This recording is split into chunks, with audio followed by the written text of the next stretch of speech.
Chairman Brown, Here. Vice Chair Hughes, Here. Secretary Treasurer Good. Absent.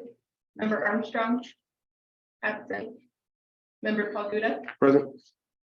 Member Knight. Present. We have 4 present, that's a quorum. Thank you. And if anybody comes in, we'll notify everybody who they are. Little delay because there's heavy rain over in Prescott Valley right now. All right, so moving to Pledge of Allegiance. Kellen, you mind doing that? Absolutely, sir. Thank you. I pledge allegiance To the flag of the United States of America, to and to the the republic for which it stands, one nation, under God, indivisible, liberty and justice for all.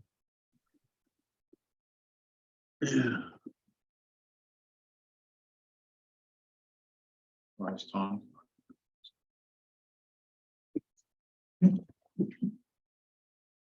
All right. Title IV policy, we all know what it is, so. Put it in the minutes. All the public. Okay, the item is provide opportunity for presentation and comments by the public on subjects not on the agenda. You want to make a comment to us, please fill out a request for public input.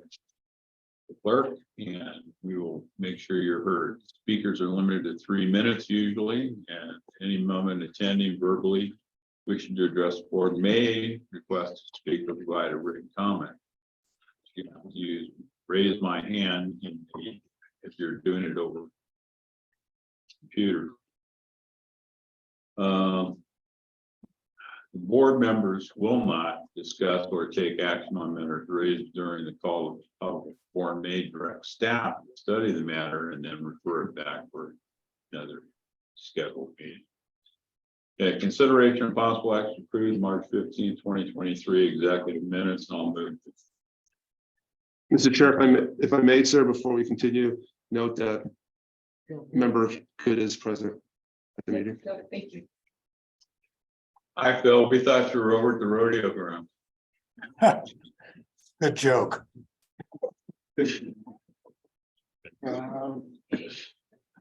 I second that.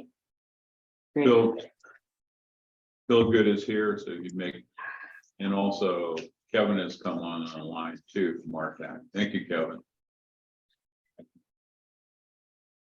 All right. Executive Director's update. Is there no one else? Consideration to approve March. Does anyone want to talk? No, I didn't see anybody. Anybody want to talk? On the minutes. Consideration possible action to approve the March 15th executive board meeting minutes. That's number 5.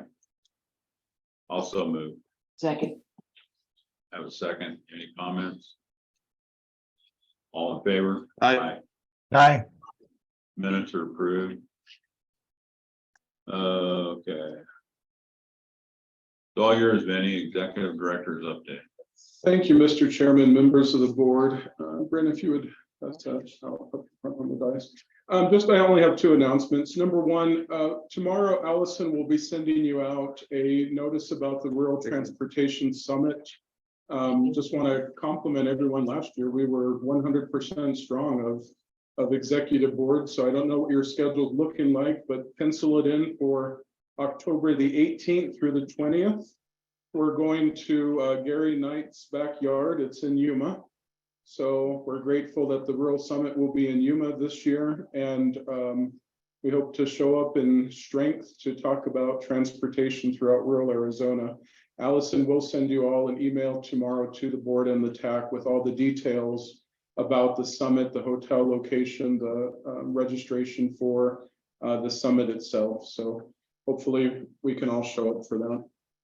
My other announcement is I have a press release from CYMPO that we're going to be issuing out tomorrow, but I'll go ahead and read it and then happy to take questions on it. So this is as a follow-up to the city of Prescott issued a press release on Friday. So it reads, CYMPO releases the statement regarding city of Prescott press releases related to the Sundog Connector project. Prescott, Arizona, May 16, 2023. On Friday, the 12th, the city of Prescott issued 3 press releases regarding the cancellation of the May 9th City of Prescott study session regarding the Sundog Connector and related development agreements that was originally requested by 2 council members and was later canceled. CYMPO acknowledges the 3rd press release titled Retraction for Clarification and acknowledges the subject release retracts prior statements, both stated and implied, made in the prior 2 press releases to the benefit of all interested or engaged in the project. CYMPO works directly with the city of Prescott to promote and maintain a regional coordinated transportation system for the safe and efficient movement of people, goods, and services in central Yavapai County. For additional information, please contact the Executive Director's Office of CYMPO. So we'll go ahead and issue out that press release tomorrow, share that with everyone. I'm happy to take questions or comments, but in closing on that, it was, I just want to acknowledge appreciation to the city of Prescott for that 3rd press release that provides a retraction for clarification and highlights the partnership that CYMPO shares with the city of Prescott as we continue to plan for the region and Prescott. So the hope of this press release is just to emphasize that and provide additional clarification. So with that said, Mr. Chair, members of the board, happy to take questions or comments. Quick question is on this, and you're giving this out as a press release, I assume. However, it does not have your name on it. Well, good thing we haven't issued it, sir, because we're happy to add that on there. Thanks for catching that. Happy to put It that on. says the executive director's office. It doesn't say who you are or anybody specifically. Fair Be point. contacted if there's a question. Chairman Brown will be happy to add that. Thank you. Appreciate it. Any other questions or comments? Mr. Chairman, I'd like to make a comment. Yes, Bill, go ahead. Well, first of all, I wanted to apologize to Vinnie and CYMPO on the necessity for these 3 separate press releases. The first one was released without a review. The second one was also released, even though it was better than the first one, but without a sufficient review by the city attorney, the city manager, and myself. So I think we finally got it right on the 3rd one, but that doesn't provide a lot of confidence to the public when they see these series of press releases without really making sure that they conveyed the correct information. So we've internally reviewed those processes, and we'll make sure they don't happen again. Appreciate it. Thank you. Any comments in regards to that? Mr. Chair, I'll have a comment. Go. Mr. Gallego, I appreciate you basically trying to clarify something that turned from about as clear as mud, I think, by Friday afternoon. So I appreciate that. I think moving forward, just like Mayor Good advised, we do have a plan, and it's important, and we owe it to the public to make sure that we are clear and concise on just the facts and just information. And in regards to members that are on the CYMPO board, we owe it to our representatives that we serve with on the dais. When inaccurate information is put out by those, we may not agree with what they have to say, nor can we control what others on the dais have to say, but we do owe it to their citizens to clarify factual information. So if someone is representing or misrepresenting information, I believe we owe it as a clarification to say, no, this is the accurate information. This is what should be put out to the public. You know, Well, I agree with Cal 100% on that, and I'm sure everybody agrees, is that we have to remember is regardless of how you feel about the study or anything else, we unanimously authorized the study of the Sundog Connector.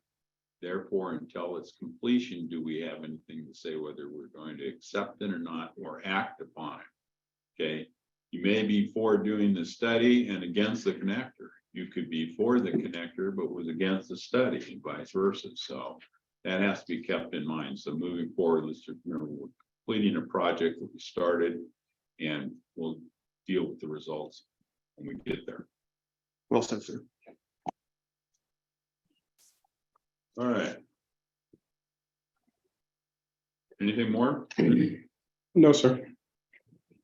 Okay, legislative projects and RTAC update. Kevin, how are you doing?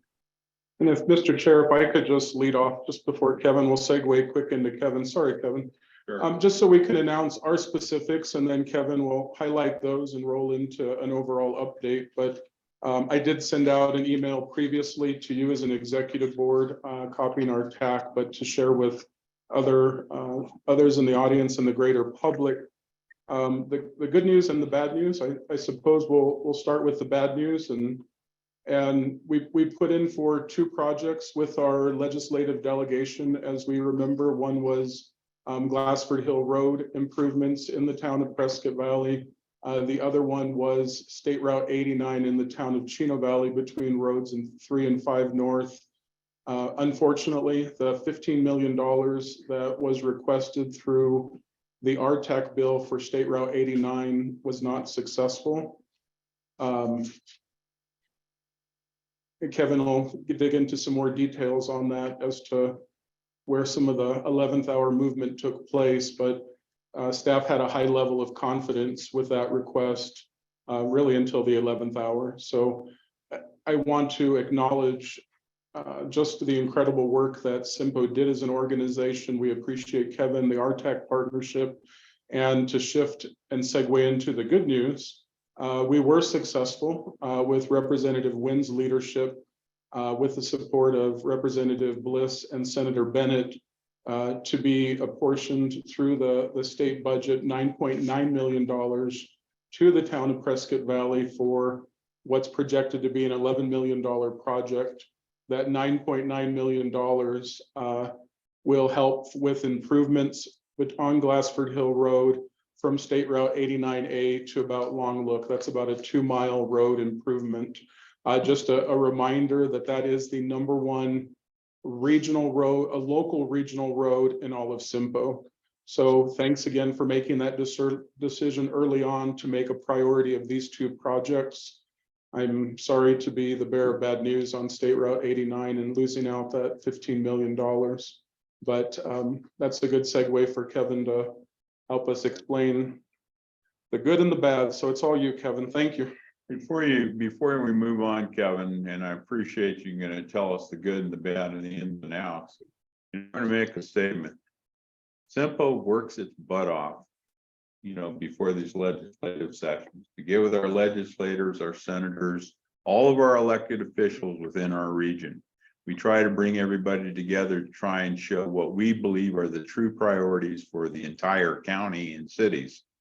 And we work in that direction without thinking of our boundaries necessarily. When we make recommendations, they are made because they are needed, not who they lie in or where they're at. And, I hate to say is that we make an effort to have our legislators come to us, talk to us, understand why we're asking for what we are asking for. It is not done frivolously, and to just be ignored after years and years of doing this. How dare they ask me come down and testify down in Phoenix on a project that they're not going to fund and know they're not going to fund. So thank you. Go ahead, Kevin. Oh. Now you got me going. Thank you, Mr. Chairman. Thank you, Vinny. And I had planned on being there, so I apologize for not making it. Of course, the budget was signed into law over the weekend, and I've been scrambling to try to put together a comprehensive report of exactly what happened regarding transportation. It's been a bit complicated, not just because there's multiple bills that are involved, but because we've been earmarking specific projects for several years now with cost adjustments, inflations, changing scopes. Many of those projects that were the subject of these appropriations have had cost shifts or adjustments in the needs, and those earmarks are very inflexible. And so this budget also involved moving previously appropriated money around for appropriations going back to FY 2021. And so in many circumstances, projects that received funding this year were also the subject of adjustments from previous years. So trying to get all of the net impact was a little complicated, but I think I was able to basically pull off my final draft about 5 minutes before the meeting started. So I'm hoping that shortly after the end of your meeting, you'll have this comprehensive overview in your inbox. We knew and I don't want to sound overly negative. I know there's an incredible amount of frustration that's out there. But there was also a tremendous amount of additional funding that we were able to direct to the infrastructure, funding that is sorely needed. We've been dramatically underinvesting in our infrastructure for decades. So we also knew going into this session that we were going to have to be very pragmatic, that we were going through a very imperfect process. We knew that the probability of them increasing the funding to HERF and allowing ADOT and local governments to decide how to best use the available funding was not a reality. However, we knew that there was a substantial surplus that they were going to have to work with, that they've been prioritizing transportation with that, in that if we could provide them with some direction on what the priorities were, that there was a good chance that much of that would be realized in the budget. And that was the case. And so it's frustrating that they didn't follow our lead more fully. But I'll tell you, I think it was a tremendous improvement over last year. And so with that said, it was about a 17.8 billion budget package that was enacted. There was over 2 billion that they had to work with in as far as surplus goes. Most of that was one time in nature. So the process that they used, I think they knew it was going to be very complicated, because this is the first time we're dealing with a split partisan control of state government in 14 years. That's tremendously complicated to reach a consensus under that type of environment. And so what occurred was that the governor and legislative leaders reached an agreement on a basic structure and blueprint. And then in order to cobble enough votes to get it passed through the House and Senate, they went to all of the members, and the members, if they would agree to be a yes on the budget, they were provided an allocation of funding that they could direct as far as how it would specifically be used in the budget. Many, particularly the Republicans, took care or took advantage of that offer. Now, there was a lot of discretion as far as how they opted to direct their allocations. Many of them were able to put it into more broader programs or spending areas, such as education, such as homeless assistance, housing assistance, tax credits. So there were a tremendous amount of these broader categories that they could select from. There was also, if they were considering specific projects, it wasn't limited to transportation. And in fact, we see a lot of building renewal, a lot of water infrastructure, a lot of law enforcement programs and facilities across the state. So there were a lot of other options where this funding was directed. But for transportation, what we saw was a total of $653.5 million that was directed to various specific projects as well as various transportation programs across the state. Greater Arizona did tremendously well when it came to how that funding was utilized. So in total, there was roughly 380 million that went to specific projects across the state. That was in the capital outlay bill. There was another bill, the general appropriations bill, that provided another 20 million. And this will all be laid out in the overview that I'm getting ready to send out to everybody. There was about 23.4 million added in net adjustments to all of those changes that I had mentioned before from previous year's appropriations. There was an 89 million appropriation for the I-10 widening between Casa Grande and Chandler. I think of significant importance to the CYMPO region was that there was also another 76.2 million provided to the I-17 widening project. There's also 54.3 million for pavement rehabilitation that is specific to Greater Arizona, cannot be used in Maricopa and Pima. And this is specifically for pavement that is either in poor or fair condition and is not currently in ADOT's 5-year program. There's also another 12.5 million that was directed into the SMART fund, which is really starting to accelerate. In fact, I think that as RTAC sets its legislative agenda for next year, I highly suspect that we'll be pushing for even a greater funding to be directed into the SMART program. This is the program that was created last year with the 50 million appropriation that provides assistance to rural communities with the pursuing of federal competitive grants, transportation grants. And so this funding can be used to hire a consultant to prepare the grant application. It can be used to hire consultants to get the engineering and design standards up to federal standards so that it's eligible for the grants.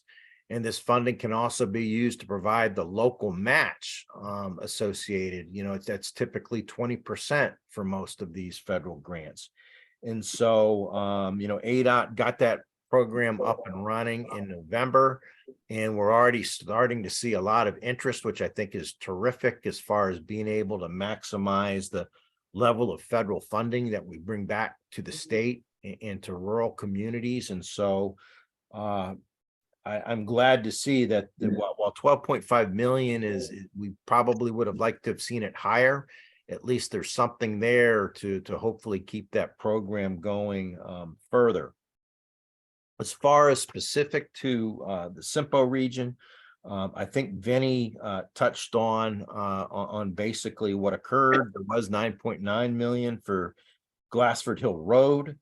There was also, if you look at previous years' adjustments, there was 6.5 million added to the SR 69, SR 169 roundabout construction.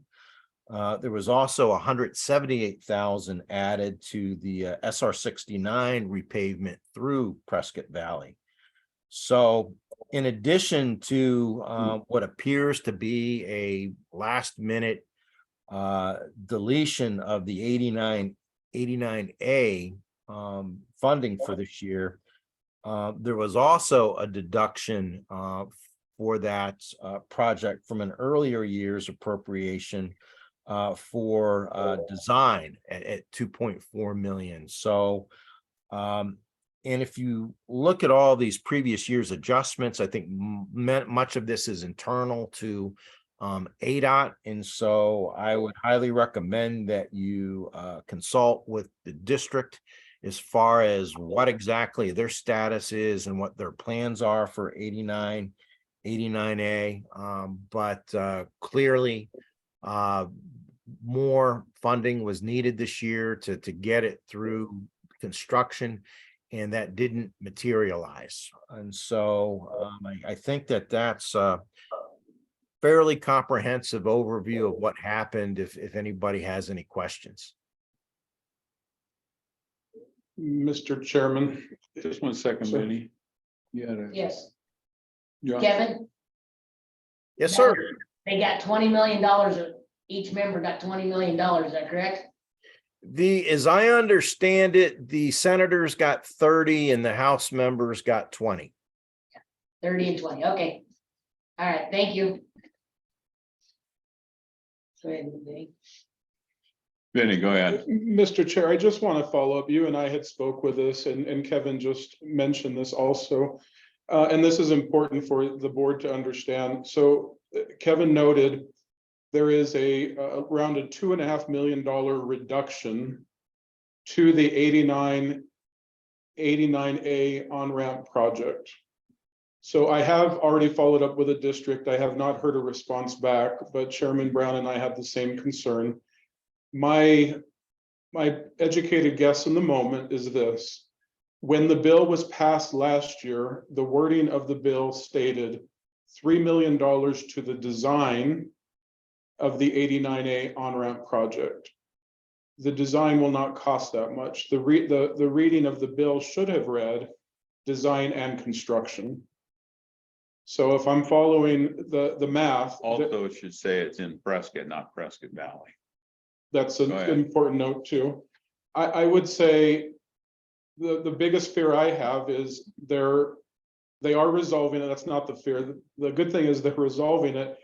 But what it is not reading currently is it should say reduce $2.5 million from design, add $2.5 million back in for construction. The $2.5 million for construction is not present. So that's the part that concerns me. We're following up with district to make sure that happens and we don't lose that money. And then, yes, thank you, Kevin. There was a recent movement with adding monies to the future roundabout at 69-169. I want to acknowledge Mayor Hughes, Dan Cherry, Heather, the Public Works Director from Prescott Valley. We met with ADOT, and through that conversation identified needs of the project, advocating for it to Mayor Hughes's credit, and those monies were added. So I just wanted to provide clarification on both those projects. Thank you. Kevin, there are a couple of other projects that were actually introduced through ACO and NACOG, which we got in the Verde Valley, which we were awarded. A couple of bridge projects, I believe, in Clarkdale or Cottonwood, and a couple of other projects. What I don't understand is on this funding, and when I look at the budget itself, how can this money be allocated to, like, I'm going to use rodeo grounds? How does that end up being a part of the treasurer's budget? Mr. Chairman, that's a good question. I think that legislators did have a wide level of discretion in how they directed that funding, but there's there's also some restrictions as far as gifts and how that funding can be utilized. So, I don't know, particularly when you're talking private sector. I don't know how that, if any of these earmarks are the potential subject for some sort of legal challenge. But they did have tremendous discretion in selecting projects for inclusion. Well, out of the 300 items that are on basically the budget listed on the budget, you look at them and they don't make sense. You look for a park and you find it somewhere in the treasurer's office, or you find it in some other office of the state government, or awarded somewhere else. How are you supposed to know? If I'm the guy on the street, how am I supposed to know what actually is taking place? Mr. Chairman, it's incredibly complicated, and typically the state agency that the funding flows through is historically the pass-through agent for that particular type of appropriation. So if it's a sort of a miscellaneous broad category, typically the treasurer, if it's going to a local government, the funding goes to the treasurer then directs it to that local government. Also, if it's a local transportation project, ADOT serves as the pass-through, and so that funding goes to ADOT. ADOT develops an IGA with that local government, and the funding goes to that local government. So that is the reason it goes to the various agencies, but you're correct. The budget is very complicated and very hard to put in layman's terms. That's why I've spent most of the last 5 days trying to decipher the transportation part so that folks around the state can at least understand it. Bill? Mr. Chair, thank you. I just have a question for member Good and Chairman Brown, because basically what happened was $15 million ended up going into member Good's city for the rodeo grounds. Did any representative reach out to either one of you to discuss this? Because I felt like going into this, CYMPO was very clear and very direct on the messaging in regards to what we needed as a group and as a region. And I feel like if there was input that was asked of CYMPO members, I was just curious if that happened, or did you guys find out when we found out? Not only was there no request from CYMPO in regards to that item, there was no request to the county at all. Not a single person in the county knew about this as of Friday morning. Now, I saw an article, and I'll let Phil address that if he wants to, but I saw an article I read in the local paper that said everybody was aware of there was going to be some redoing of the world's oldest radio grounds. But remember, the ground belonged to the city of Prescott. That's correct. So how do you give a 501c3 $15.3 million of tax dollars and then not give it to the city? Shouldn't it be given to the city and then let the city decide if they want to spend it on that facility? Is this now part their facility and part your facility? I don't know. Explain it to me, Phil. Well, I'd be happy to add some information about that, because I had not been briefed or informed that our state representatives had been approached by the Prescott Frontier Days to ask for this funding. It was totally unknown to me. I found out about it when I was driving to work and heard a morning report on the KYCA indicating that this funding had actually been allocated.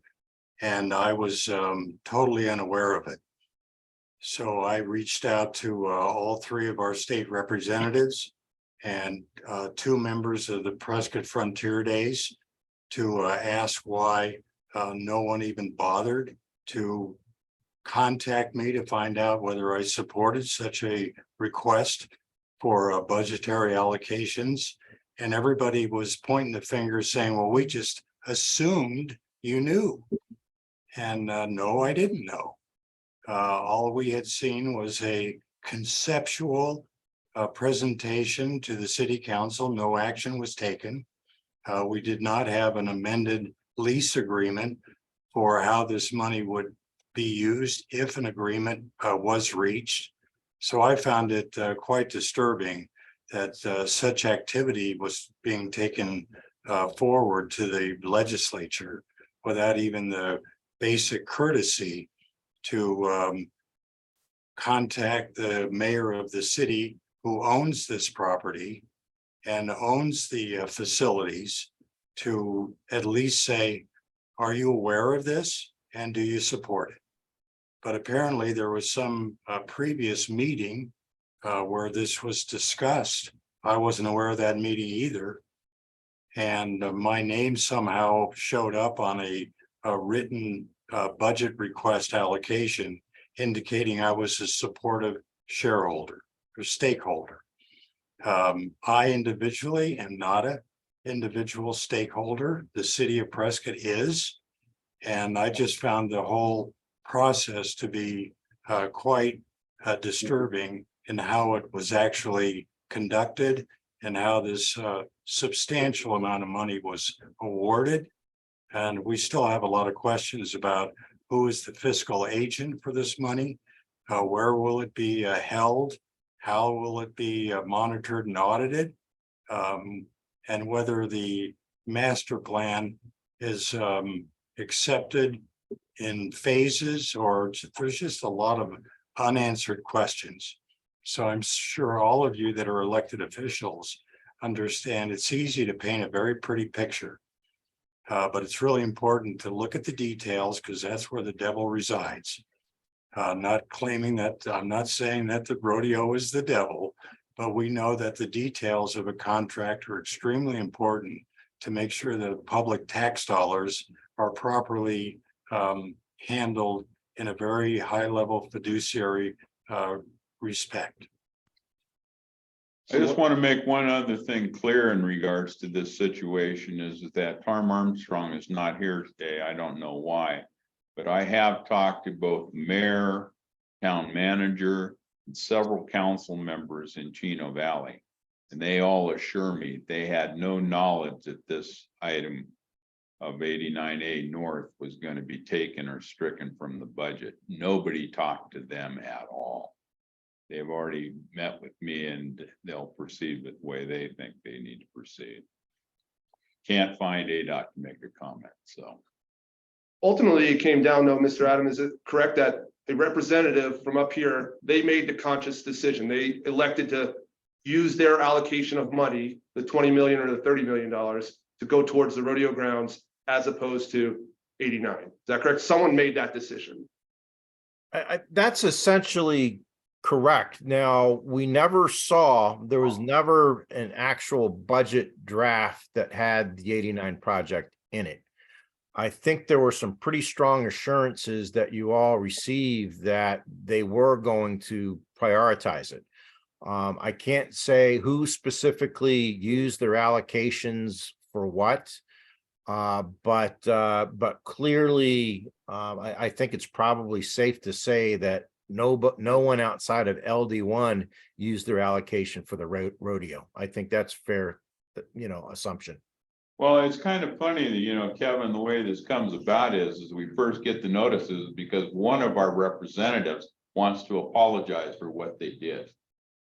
That throws up a red flag. Wait a minute, what did you do that we don't know about?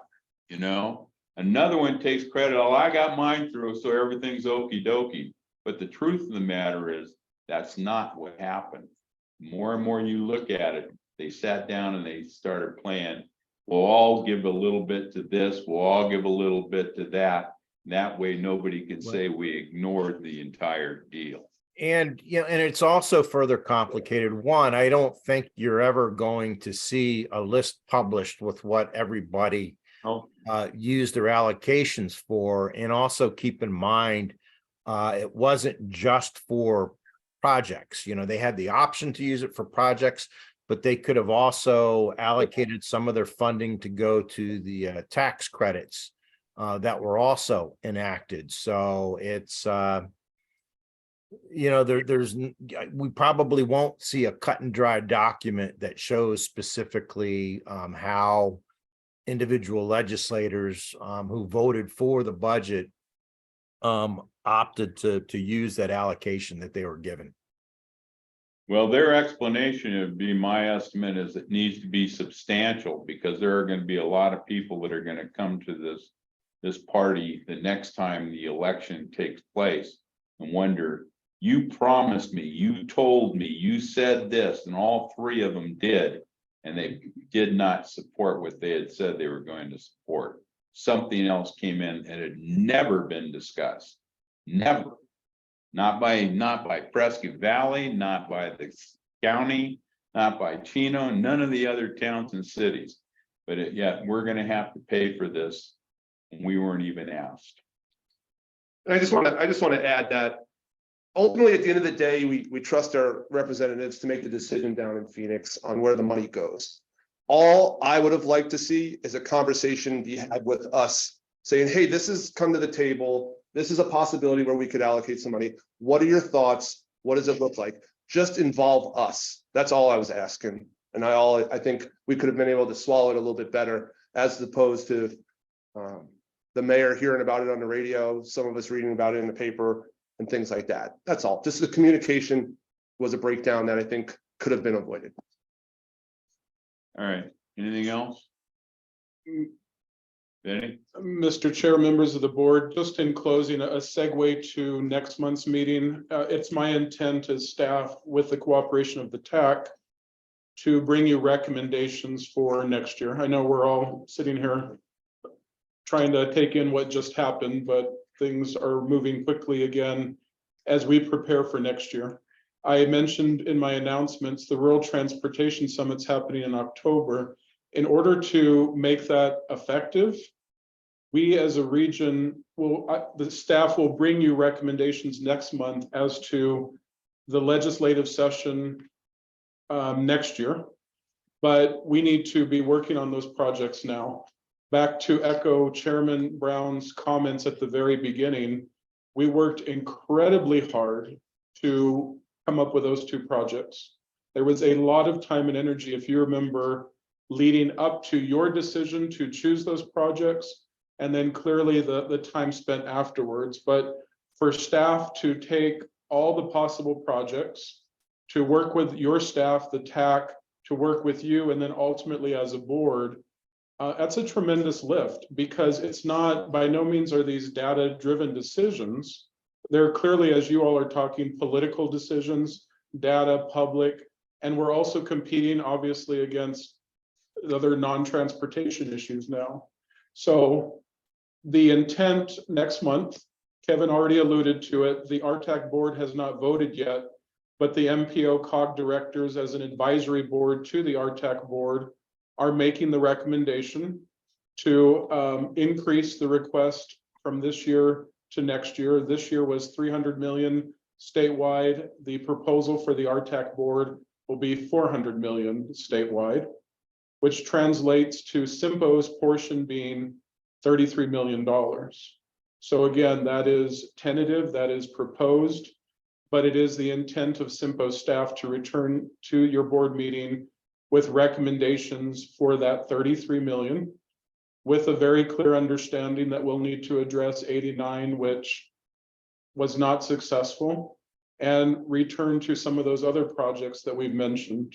So I just want to put that out there, Mr. Chair, that for the next month, staff and TAC and others will be attempting to bring you forward a package that we believe is once again deliverable. And just to make it clear, I want to thank Kevin for all the hard work you put into it and all the staff and hours you put into this project.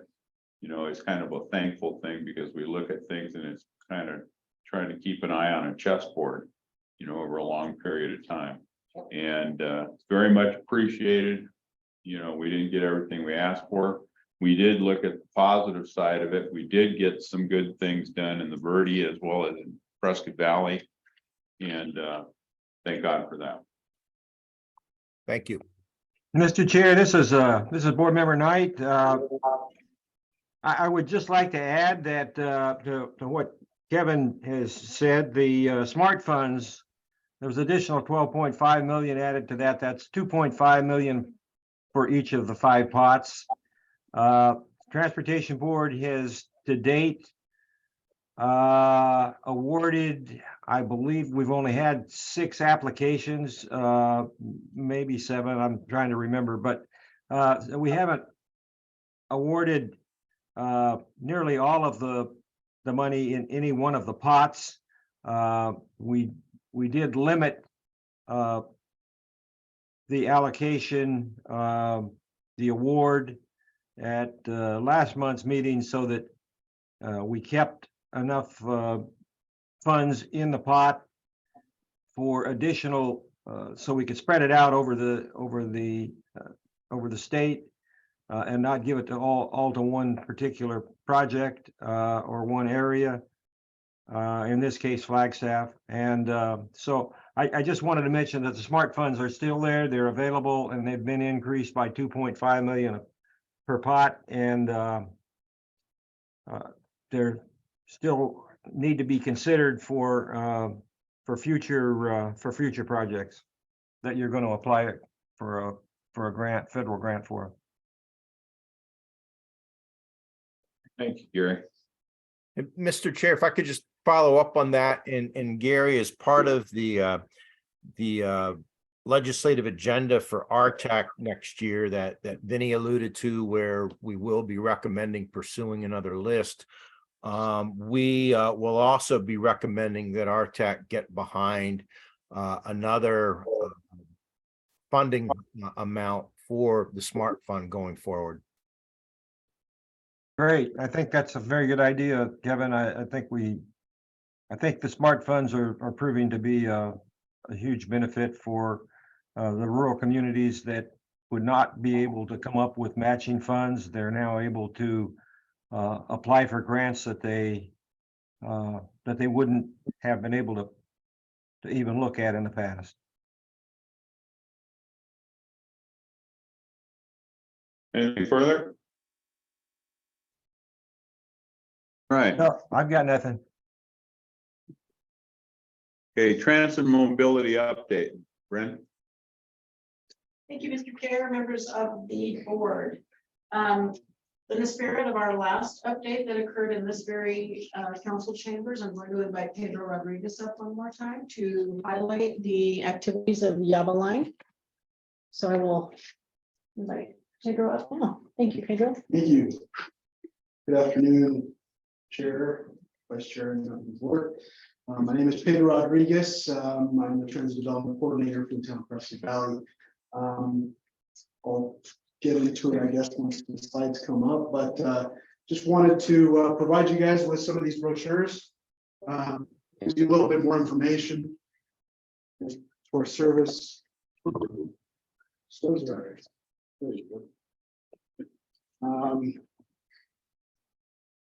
So I can, I'll mail that to you, Member Good and Knight. I'll mail those to you. But to start, just wanted to say thank you for the invitation to present to you today. Just wanted to go over some of the highlights of our system.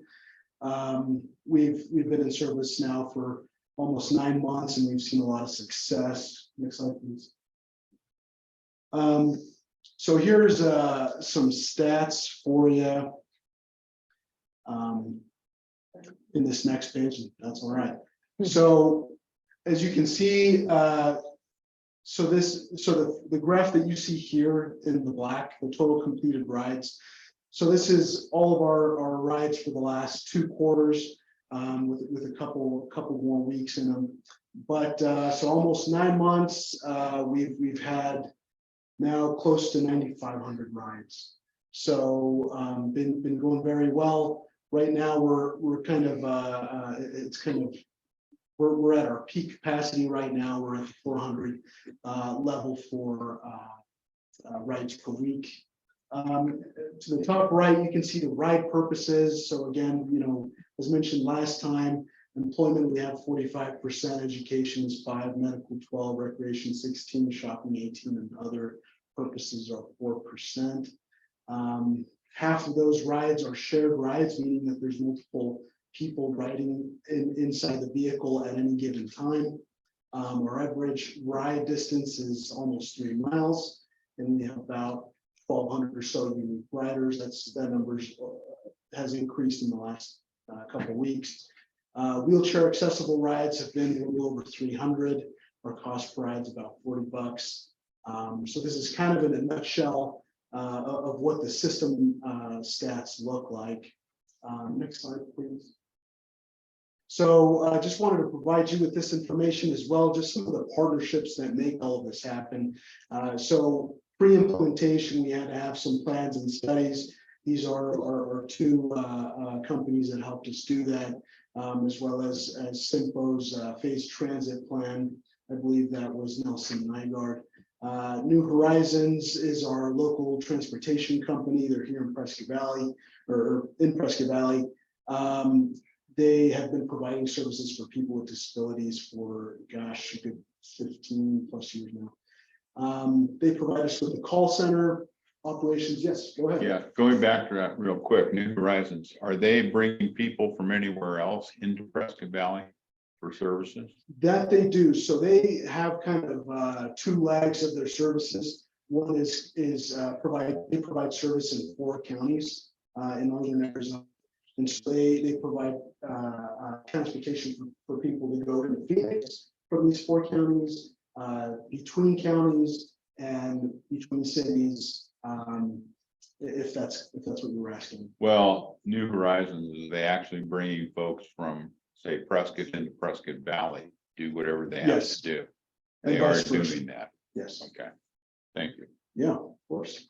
One And other question I have, and I'll get it now. So what is a unique ride? a unique rider is a person, an individual. There's no 2 individuals, 1 unique person. Go back to your last slide. Sure. Okay, it shows you got 1181 for unique riders. Now, how does that fit in with your total of 9,000? It's about 10%. In terms of what? Just, I don't understand what a unique rider is, I guess. So in this case, you can see that there are that these riders aren't just taking 1 trip, but they're taking multiple trips. Would you be counting those people that are, on wheelchairs or? And that would be included as well. That would be one of the 1,800. Okay, all right, 1,100. I'm sorry. Yeah. Okay. Yeah, excellent. Excellent question. And the last piece here is the software. We're actually selecting Vina as our next software provider. We're transitioning to them now to give us a little bit more features with our software and more data. So right now it's limited, and our user experience is also limited. So we're going to be basically increasing the capabilities. So, excellent. So kind of going back to, where are we now and where are we going? Right now we're in Prescott Valley, of course. First phase transit plan, we are looking at future phases of this plan. So right now we're fulfilling phase 1, which is a microtransit service, and looking out into the future to provide services in Prescott. As a reminder, the town of Prescott Valley is the direct recipient of federal funds for the 5307 Urbanized Area Program in behalf of the Prescott Valley Urbanized Area. So we're always looking into supporting the communities in this urbanized area. So that's all I have for you. If you have any further questions, I'd be happy to answer them. Any I questions? do have a question.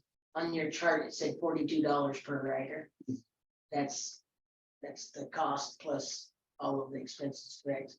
All And the is that expenses. taking out the $2 or the $1.50? Or is that? Oh, you mean fares? Yes. No, that's actually without fares. Okay. So Okay. excellent question. Okay. Pedro, what is that in comparison, the cost per ride with other microtransit systems? Sure. So right now, in comparison, the city of Avondale is about $55 an hour, or excuse me, per ride. Chandler is about $30 per ride. We have the city of Goodyear is $100 per ride. You have kind of a good spectrum there. I feel like our number is fairly strong. And I think there's opportunity to minimize that. And again, I believe it's through the software, which allows us to pair more rides versus having, separating those rides. So that's what we're trying. Just for the sake of argument, could you distribute to everybody a copy of your screen? Of this? Yeah. Yeah. You don't mind. In the future, don't have to do it right away. Sure. And then estimated timeline for implementing phase 2. That's, I think, up to CYMPO board, town of Preston Valley. That's. No, I said it's coming up. Thank you. Thank you. Thank you, Pedro. Mr. Chair, that is all I have for the transit and mobility update. Pardon me, Brent? I said that is all that I have for the transit and mobility update. Okay, do we have any report from any of the other people, New Horizons and or YRT or anybody like that? I know that Tom Stoltz is in the room. If you'd like to hear from him on YRT, I know he's happy to come up. Tom, you got him? Try not to beat you up too bad or anything. What's your cost per ride? I don't know, to be honest with you. We're working on that right now to figure out what the cost is per ride. Can you get that for the board in the future? We believe it's about $28 is what we believe. our cost is. So that would be real close. And we looked at expanding into Paulden. I pulled all the demographics for that. Went up and met with Mark, who owns the county store behind the Ace.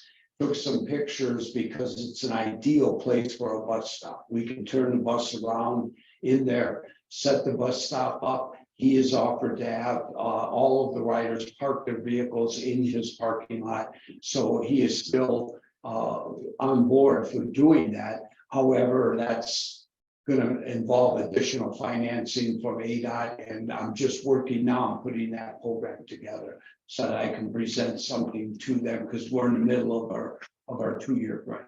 So you're gonna make it actually as a pickup location behind the market that's actually behind Ace as well. That is correct. That is correct. And we're looking at running Monday, Tuesday, Thursday, and Friday. It would be 4 days a week. We run 2 trips in the morning and 2 in the afternoon on those 4 days. Is there any pedestrian crossing There going is across not. Chino Valley? In Chino Valley, I'm sorry, Big Chino Road, Big Chino Road. I'm not sure if there's a pedestrian because crossing. this is also across the street from the library. Right.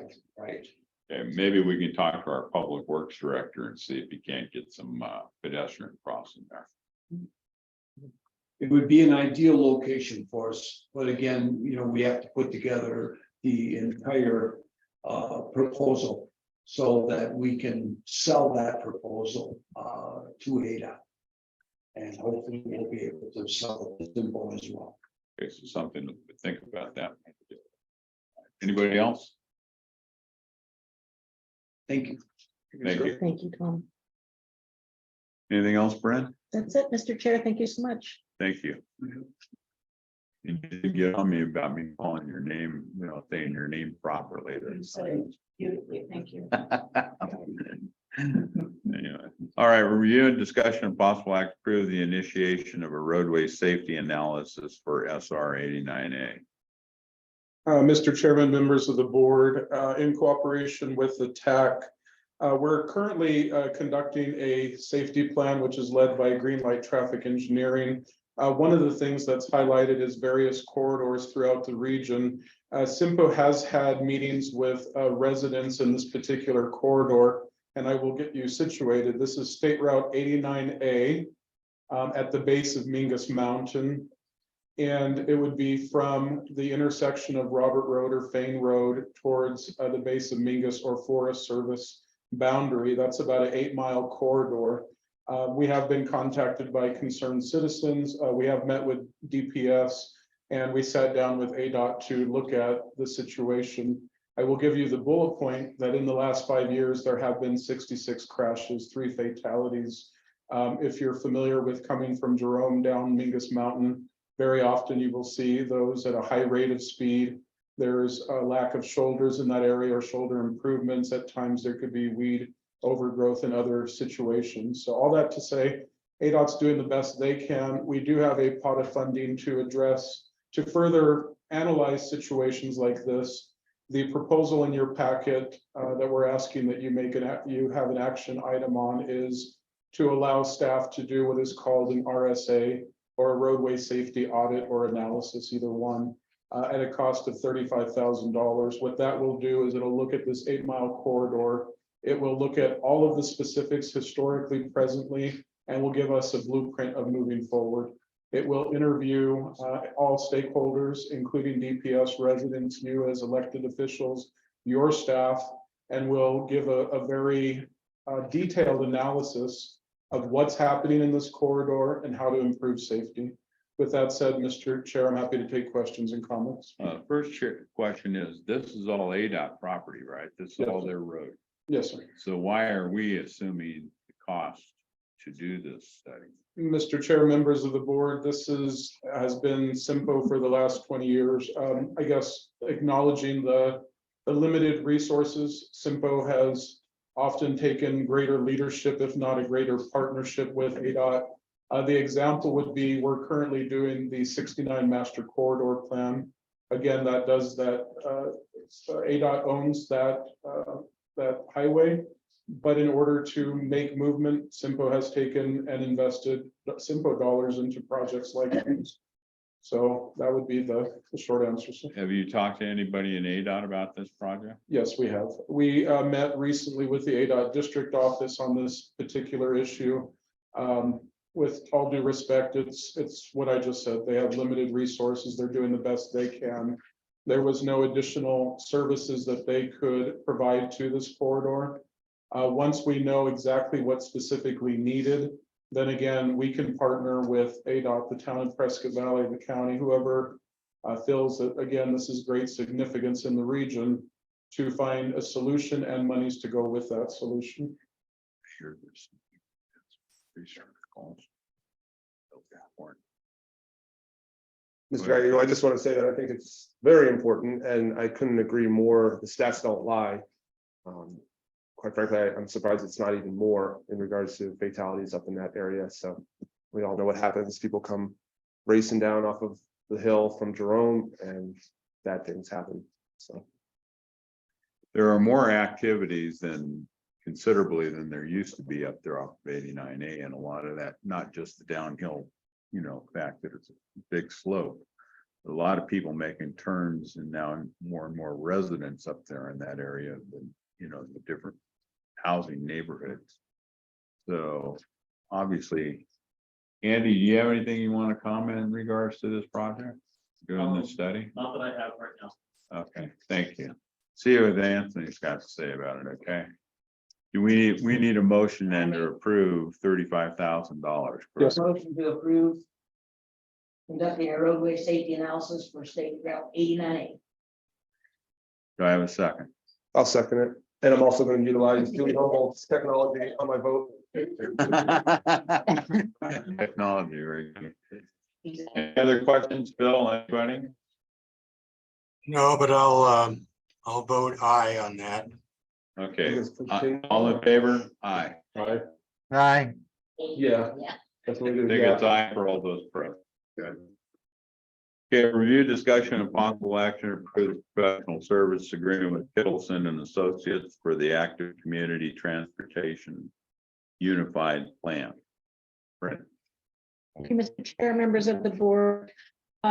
You have been visited with information on our transportation plan, which is called the ACTA. And as you stated, Chairman, that is Active Community Transportation Unified Plan. We came to you in March with a robust scope of work, and that was all embedded into our typical RFP format. You all considered that at the March meeting and approved us posting that RFP and soliciting proposals. So the RFP was posted immediately following that meeting on March 17th. The proposals were due on April 14th, so pretty full 4 weeks. Proposals were received from 3 highly qualified firms that CYMPO is familiar with. CYMPO assembled a scoring review group. Allison, could you give us a slide, please? Assembled a scoring review group, which included there's a member agency council member, a local planner, member of the City of Prescott's TAC board committee, which is Green Bicycle Technical Advisory Committee, and 3 of our TAC members. The review group convened on April 24th and confirmed a final tabulation. as seen on the screen, Kittleson and Associates proposal scored 723 points. A fairly significant advantage over second place finisher Civtech at 688 and Stanley Consultants coming in third at 635 points. With that, we would like to move forward and our request of the executive board today is to affirm the scoring review group selection, consultant selection, Kittleson and Associates as our consultant team for the ACT UP. As you all know, we have worked with Kittleson in the past. They are familiar with the region. We do feel that they have a very strong team to offer to this project. And we would also ask that you consider as a part of that motion, the professional services agreement that has been placed in your packet, which is our standard form as approved by our CYMPO council. Any question? The board? Just make a motion. Have you signed that agreement? Then Mayor Hughes is making that motion and second is I'll second it. seconded by Mayor Palgood. Discussion, Bill, No questions. Barry, No questions. good. All in favor? Right. Aye. Aye. Aye. Unanimous, what I can tell. And we'll move on to number 11. Now, how does number 11 differ enough from 10? They seem very similar. Is it the same plan? No, sir. Mr. Okay. Chair, members of the board, if I can help with that. Number 10 was a specific plan, one plan, it's the bicycle pedestrian plan. Number 11 is our work program and our budget for the next 2 years. With that said, Mr. Chair, we did provide you with the draft work program and budget at your last meeting. We gave the opportunity for further public review comment over the last 30 days. To my understanding, we have not received anything to date specifically to the work program and the budget. With that said, what I'd like to do is present you with the final draft and the tax recommendation to approve it today. In order to do that, though, Allison, if you could pull up the PowerPoint. First question, Yes, sir. who did you distribute it to? We publicized it on the website. Well, the public meeting was this meeting last month. We announced it there, and then we posted on the website. Okay, not in the paper or anything else? Allison, did we do a notice? There was no notice in the newspaper, so it was the public meeting and the website. Thank you. You're welcome, sir. With that said, what I would like to do is, as we look to the next 2 years in the budget and the work program, it's important, next slide, that we close out the work program from the last 2 years. The next slide or next one. So as we close out, hold on, you're going too fast, Allison. On me.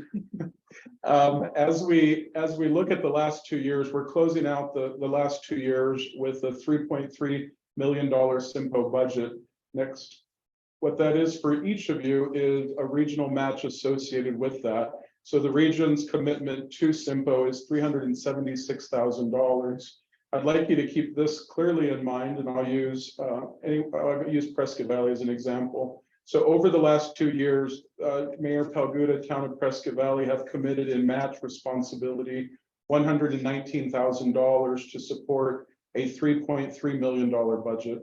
It would be very appropriate for me to stand here and share with you that we've maintained that budget and we're moving on to the next budget, but that's not the headline news. Next, the headline news is this, that we have taken that $3.3 million budget over the last 2 years, and we've leveraged that 8 times into $25.2 million worth of additional transportation projects. You ask how we did that. Well, we did that on the backs of you as a board, on our staff, on our TAC, anyone associated with CYMPO. Next slide. Let me break that down, that $25.2 million next. We just spent some time talking today about legislative apportionments. $21.4 million of the $25 million, to Chairman Brown's comment, we worked our back ends off to go after legislative funding, both Arizona and federal. Next. So 2 years ago, we were successful in getting $10.8 million. We've talked about these projects before. Next slide. Today, we talked about $9.9 million that, again, this was the effort led by CYMPO, staff, board, and TAC in conjunction with RTAC, but these are funds that are not given. We fought very, very hard for them. Next slide. We also worked with Senator Mark Kelly's office for the first time CYMPO working with federal apportionments. Last year, he agreed to put in the federal budget $480,000 to help with planning and design work for the future widening of State Route 89 between 89 and Glassford Hill. Next. We went back to his office this year. We have now been given a thumbs up as of 2 weeks ago from his office that he is supporting $225,000 for additional transit vehicles that support the presentation that Pedro gave, that the system is on the way up and there's additional vehicles that are needed. The qualifier to that is this has to go to the federal process, and we'll just wait to see if Senator Kelly can deliver that project. Next. Maybe the rodeo grounds will get some money out of that too. I feel like you're baiting me on this one, and I've avoided that all meeting long. Next. I've talked about this before. CYMPO has been successful in working with your staff in $3.26 million worth of safety projects. Next. So whenever CYMPO gives a summary, we try very hard to avoid, we try and focus on the region, and we try and avoid what's the return on your investment specifically. So I'll use Prescott as an example, since I picked on Mayor Paguda in Prescott Valley a few minutes ago. So again, Prescott has contributed in match dollars $120,000 over the last 2 years. One project alone successful is, not to bring up the rodeo here, but there's a traffic signal needed at Fair Street and Gale Gardner. CYMPO was successful in getting federal funds at the tune of $1 million, 100% funded, no match. And again, that is the power of CYMPO. That is the success of what we do as an organization. So the return on investment for the city of Prescott in one project alone is achieved. We could do that with the county on that project on Williamson Valley and Stasinski Road, same thing, but there's more. So click on the next list, please. So what else did we do? In the last 2 years, we went after an additional $500,000 of transit fund. Next. For the very first time in 20 years, we have finally started using what we've referenced as the 5307 small urban transit funds. For 20 years, CYMPO has said we've received 1.2, 1.6 million. We've never used it. For this first time, we're using it. Thank you to Prescott Valley. Thank you to them being able to establish that. How is that being used?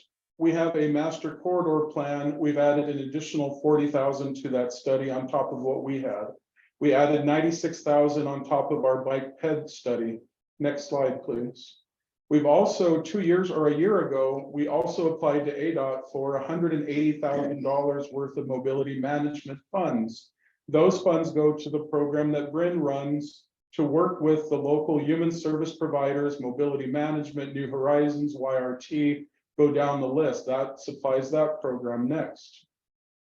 We also applied for 160,000 of ADOT, were successfully awarded. Again, we added 100,000 to our bike ped plan, 60,000 to the regional marketing plan. So again, all of these things are additional. These were not things that we started out the year with. So next slide, and in closing. So to close out the last 2 years, as a reminder, you approved a $3.3 million budget. Next. Your local commitment was a total of $376,000. And to close on the best news ever again, is we were able to leverage with staff's work, a staff of 4, mind you, the board and the TAC, we were able to leverage that into an additional $25.2 million. Next. So as we go into the new proposed budget, next. We are looking at a budget of $3.4 million, and there's the breakdown. Will you give or click on the button? So let's put it compared to where we just wrapped up the last 2 years. As I said, we closed out the last 2 years at $3.3 million. For the next 2 years, we're only going to increase around 100,000, 3.4 million. But as some of you are staring at the math, it's not fuzzy math, it's government math here. So with Allison's credit of the work that she does as an administrative assistant, please note that we're increasing the overall budget, but your match is being lowered. Again, this goes to Allison, how creative she is, but it's more than that. It's staff. This is the role of what we do as staff. We look at how do we leverage this money better? What are the requirements? How do we move projects around? Again, all with your approval. So often when we bring forward the amendments, this is what we're trying to do. So we're lowering the match overall by $50,000. We're increasing the budget by $100,000. And again, I cannot brag more about the staff that we have. We have an amazing staff. When I look at the budget and I look at some of your departments, this budget equals often anywhere from 15 to 20 employees. You know, I look at various municipalities and how you're working within that budget. So those are the highlights of the budget. Now into the work program, I just want to highlight a couple things that the TAC has reviewed and is making recommendation on to you. So a couple things. One is that match. We did update the match numbers that you just saw a moment ago. Since the TAC saw them, they've improved. Because again, Allison's been working with Federal Highway Administration. If you would just go to the organization chart for me. And if you can tilt it sideways, because otherwise we're going to tilt over. So all of that good news has me bringing a recommendation with the support of the TAC to you to add 2 additional employees. One employee I alluded to at the meeting last month, and that is related to, at this time, Allison is finishing the month at about negative 80 hours a month in administrative responsibilities and duties. We keep trying to get more out of her, but that's as much as we can get. So all that to say, all of staff has additional grant requirements. So we need that administrative support in the title of a grants administrator, Title VI coordinator. So again, we're working with Yavapai County Resources and the job description with that. So Wendy Ross is helping me with that. So that is one position that we are asking to add to it. We do have the funding for it, as we've just ran through the highlights. The other one is a unique position, and this is so key to Pedro's update. Also, what we heard from Yavapai Regional Transit. As I mentioned earlier, for the first time, we are now able to use the 5307 funds. That's $1.6 million a year.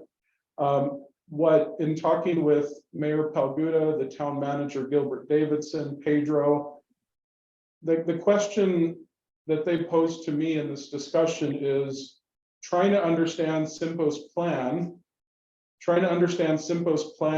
for the transit system.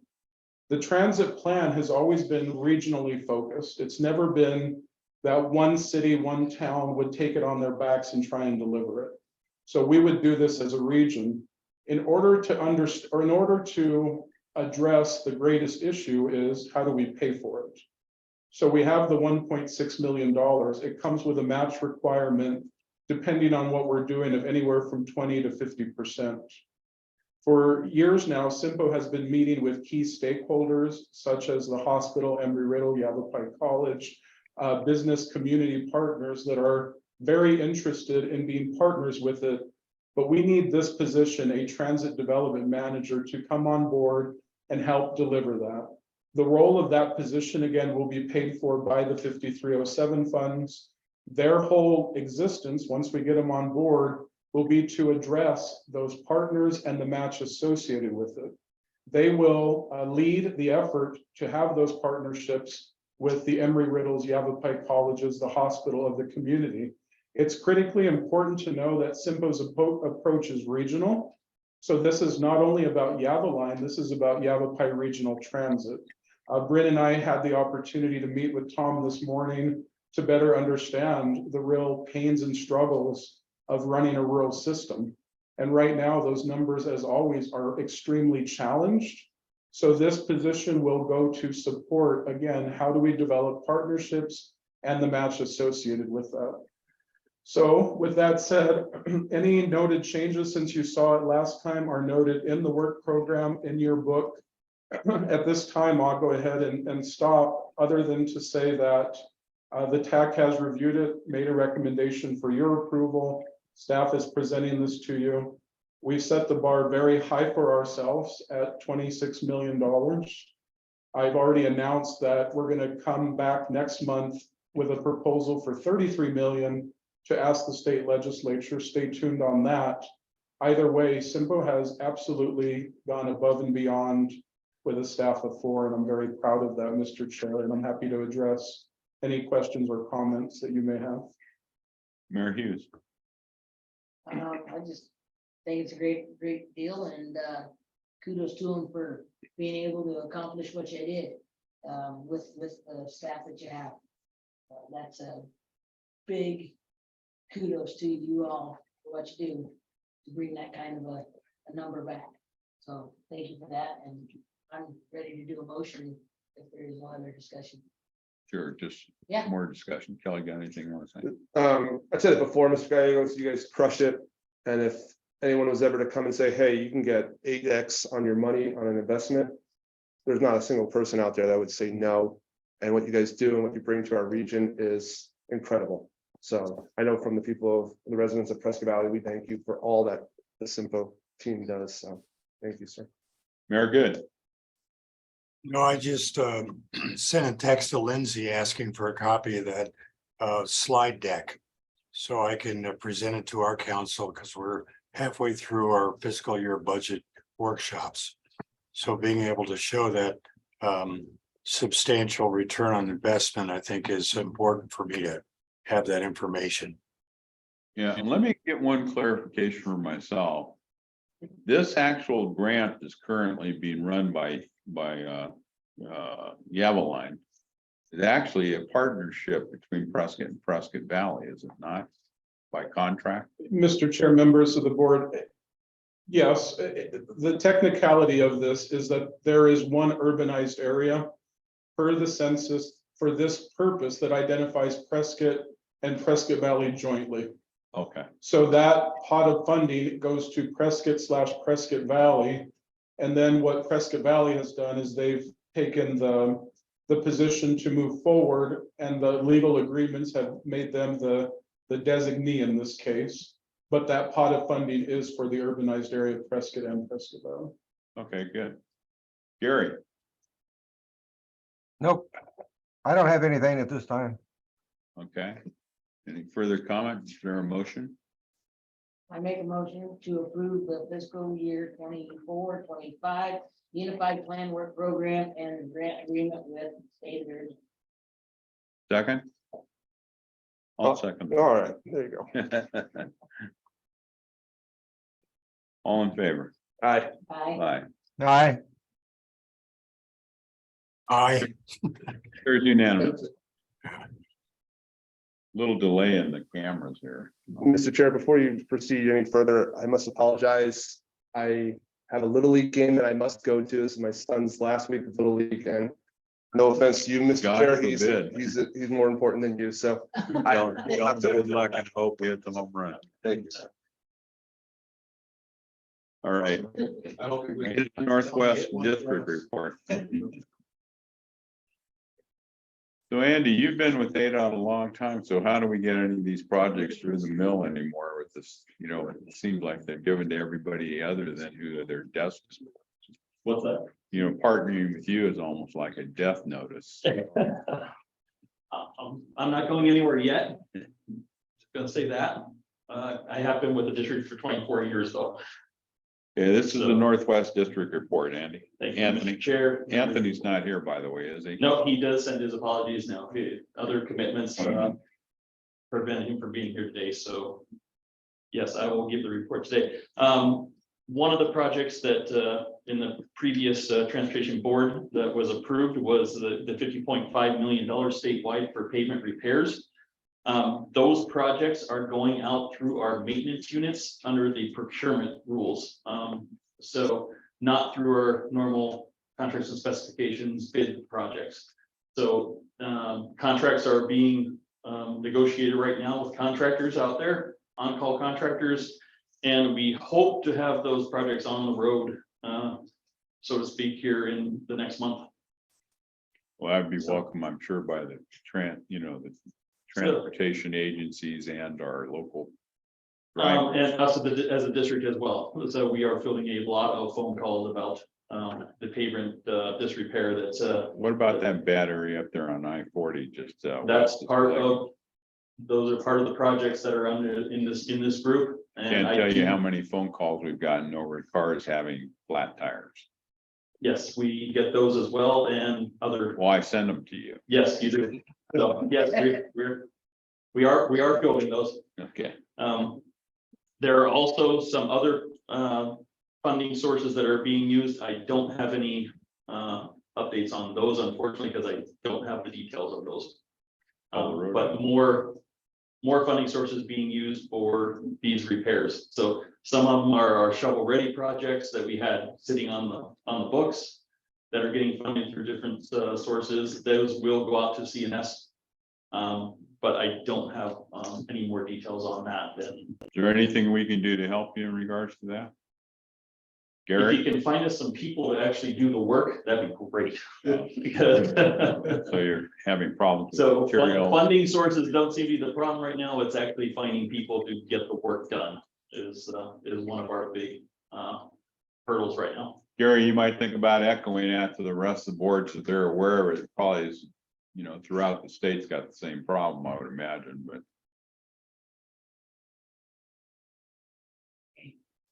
Yeah, okay, I'll look for it.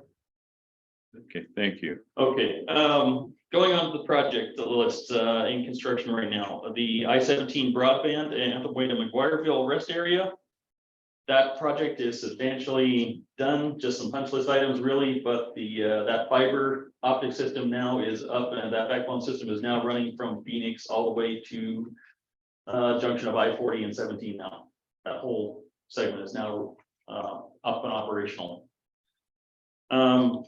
69 Truewood Drive to Stone Ridge Drive.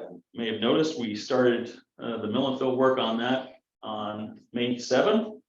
They should have a few 2 more weeks or so of work left on the mill and fill portion, but we still have ADA ramp work that'll go on after that, and then final striping. So hopefully completed by 4th of July is our best guess right now.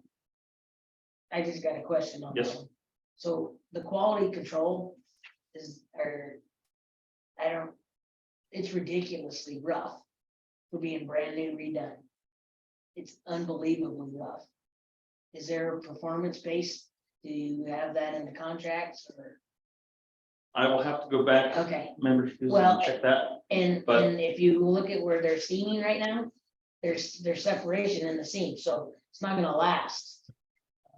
I'm not preaching to the choir here, but if they're doing this job and there's telltale signs of the seaming that are open for 25, 30 feet, you know, with a 1/4 inch to a 1/2 inch gap of overlay, it's not gonna, you can put rubber over the top of it, but it is not gonna last. But it's just, for being a brand new road, they're either rushing too much or the street operators trying to compensate for something that is not being done. But it's just really rough. I will discuss that with the resident engineer. Yeah, I just want to just drive it with the performance gauge and see what it does, but I mean, if we're gonna spend this kind of money, we're gonna repair stuff, let's make them accountable for their actions. Understood? But Thank thank you you. for that. I know it's not your deal, but it might help to spend it and check it out. We will get back to you on that. Okay. Our 3 projects that are in winter shutdown, I know it's kind of funny that we say winter shutdown, but they started last year, but they're nighttime projects. We still don't have temperatures yet at nighttime for the final ACFC course. 69 Big Buckport to Pullman Junction, 89A Glassford Hill Road to Coyote Springs Road, and 89A from 89 to Glassford Hill Road. Hopefully in the next month or so, we should get those back up and finish those jobs out this year. I-17 Sunset Point Rest Area Project. The parking lot repaving is complete. Hopefully final striping by the end of this month. Inside restroom areas, tiling and fixtures, ongoing work on that. And right now, our anticipated opening has been pushed to July. Some of that is pending our approvals in order to get the wastewater system and the water system approvals for it to operate back in, since we took those offline and did those, the repairs to those as That's well. got to go through the state, right? ADQ, yep. AEQ, yes, sir. And then finally, our I-17 at 169 TI underpass deck replacement project. The westbound half of the bridge deck replacement going on right now, hopefully placing concrete on that by the end of May. And then flop over and do the eastbound side. Yeah, there's quite a lineup of cars. Yeah. There's only so much we can do with One lane. one lane, Yeah, in one one lane lane in on each a narrow direction, all the bridge, ramps, and a temporary traffic control system that's a portable system. So we are monitoring that, so if you're seeing issues, go contact us, please. We will see what we can do with the contractor to adjust those timings. if Guy we was, can. guy was really humping it this morning because he was basically trying to get cars to come through. And when they saw a red light to go and he wouldn't go, but he would say, go, go, go, you know. So it's one of those things. Doing the best they can. Yes, they are. For the projects in design, Prescott Lakes Parkway to Frontier Village, the widening to 3 lanes and the raised median. Utility relocation is still ongoing on that project, but we are still looking to get the bid advertisement out here in the 4th quarter. And hopefully in. Let me ask you, what is the process for having a section of highway named after a person? That I do not know. I Neither would does have to, I would have to. look Benny it up doesn't and know that see. either. Yeah, Mr. Chair, and I did ask the district administrator. I haven't heard back yet, but we're trying to track it down. We'll find out. Well, Jennifer? I'll throw it out there so everybody's aware of it, but there is some people that would like to see that one stretch of highway named after Billy Orr, so.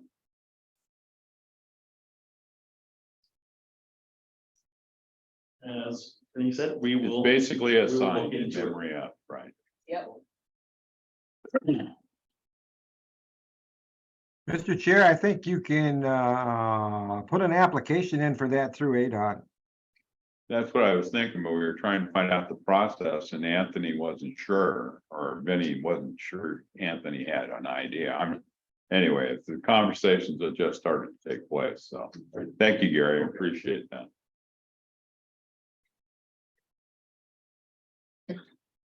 $169 Grant Woods Parkway to I-17 Centerline Rumble Strip, HSIP project, looking to advertise that here in this 4th quarter as well.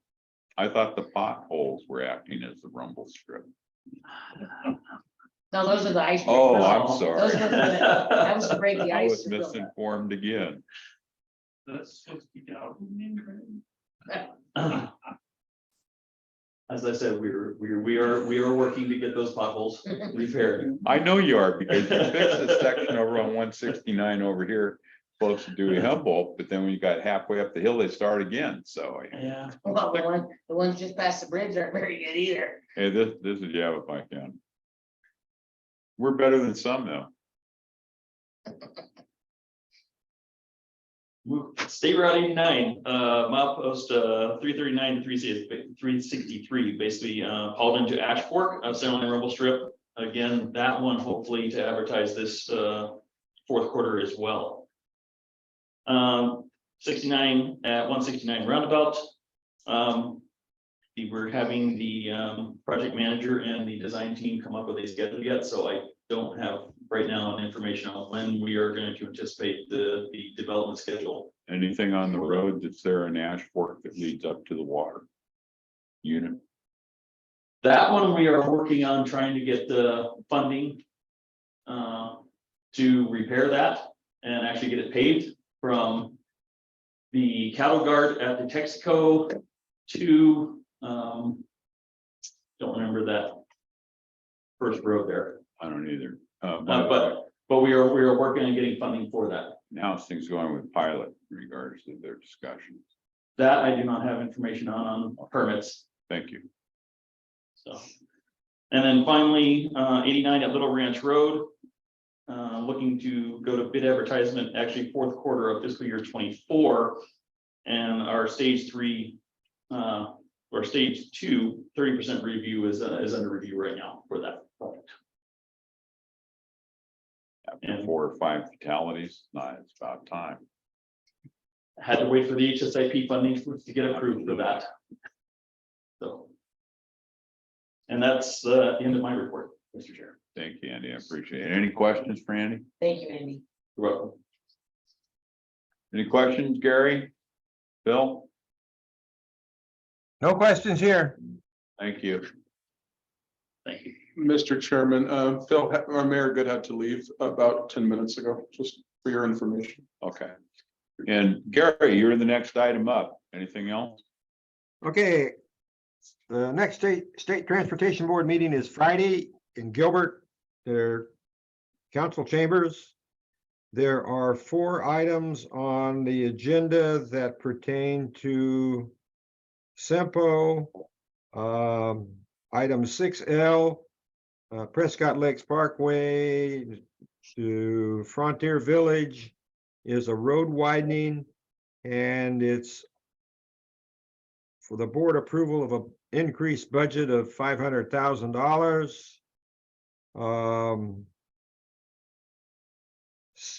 Agenda item 6AG is establish a new project, US 93 milepost 156. It's pavement rehabilitation for a total of $669,000.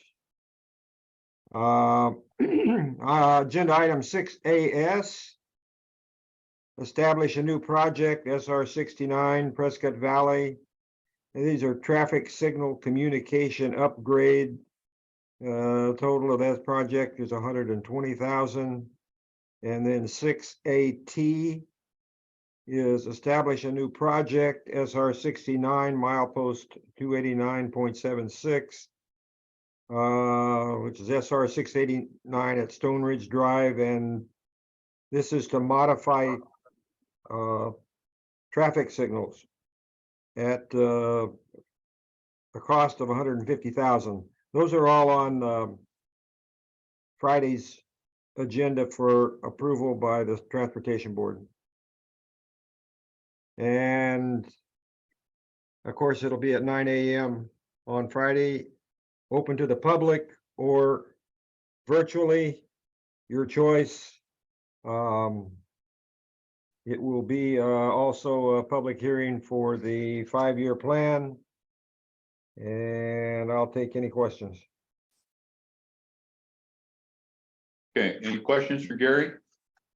I don't see any, Gary. Thank you for the report. Okay, And want to make any comments in regards to the RTAC conference coming up in Yuma?